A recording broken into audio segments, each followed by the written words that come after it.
इस मीटिंग के जजेस डॉक्टर मालवी जी, प्रोफेसर अलका वागला, हमारे टीएलसी प्रभारी डॉक्टर ओम प्रकाश जी, एनसीसी प्रभारी मनीष जी, प्यारे बच्चों, बहुत अच्छा लगा। कुछ बच्चों ने लिंक पर आकर बात की, कुछ बच्चों को पता ही नहीं कि टॉपिक क्या है, क्या बोल रहे हैं। डिबेट किसमें थी, किस जगह जाना, जैसा आप जीवन में करो कैसे आपको विद्यार्थी सके। क्योंकि ये कड़वी बात मैं घर में इसलिए कह रहा हूँ क्योंकि जो कर गया है उसको घर पे डालने से ज्यादा बेहतर हो। सबसे पहले तो आपको टॉपिक को देखना था कि लोकतंत्र में मतदान की अनिवार्यता होनी चाहिए या नहीं। अगर नहीं होनी चाहिए तो आपको लॉजिक देना पड़ेगा, होनी चाहिए तो आपको उसका कार्ड ढूंढ के आपको बताना चाहिए कि क्यों मतदान अनिवार्य होना चाहिए। ये समझ और ये सोच डेवलप करने के लिए राजनीति विज्ञान विभाग में हम लोगों ने बैठकर कुछ दिन पहले तय किया था कि बच्चों को इस तरह के टॉपिक दिए जाए जो उनमें एक सोच का डेवलप हो, अपने विषय के बारे में, अपने देश के बारे में, अपने सब्जेक्ट के बारे में। कुछ बच्चों ने कहा है, बहुत अच्छी बात कही है, लगभग विश्व के 33 देशों में अनिवार्य मतदान है, अनिवार्यता है, वहां वोट डालना कंपलसरी है। और फ्रांस एक ऐसा राज्य है जहां पर अनिवार्यता ना होते हुए भी सभी मतदाता मतदान करते हैं।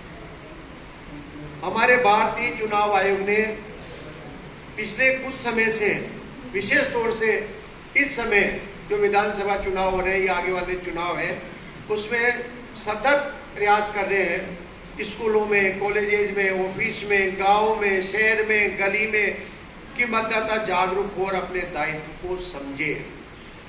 अगर जिस देश का मतदाता अपने दायित्वों का निर्वहन ईमानदारी से, पारदर्शिता से, निर्भीकता से, सत्यता से नहीं करेगा तो उस देश का विकास संभव नहीं है।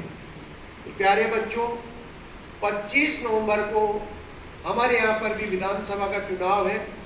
हम सबका दायित्व बनता है, हम सबकी ड्यूटी है, हम सबका कर्तव्य है कि हम 25 तारीख को हमारे मतदान का प्रयोग जरूर करें। ये हमें संविधान ने राजनीतिक अधिकार भी दिया है और भारतीय चुनाव आयोग ने यह व्यवस्था की है कि जिसने 18 वर्ष की उम्र प्राप्त कर ली है वो घर बैठे अपना मतदाता सूची में नाम लिख सकता है, ऐप डाउनलोड कर सकता है, अगर कहीं गड़बड़ी हो रही है तो वहां की शिकायत कर सकता है। इतनी सुविधाएं आपको भारतीय चुनाव आयोग द्वारा दी गई है।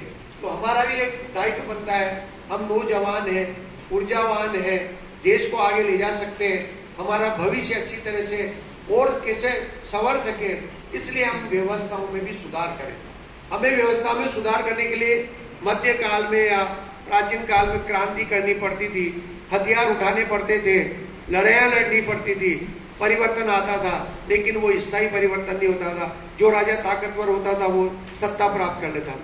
लेकिन आज हमें इस लोकतांत्रिक भारत में हमें एक मतदान का अधिकार दिया है, जो हमारा हथियार दिखता नहीं है, जो गोपनीय है, जो गुप्त मतदान के द्वारा आपको उसका प्रयोग करना है और अच्छे से अच्छे शासक को, अच्छे से अच्छे राजा को आप बदल सकते हैं। वो माध्यम है आपके पास मतदान का। एक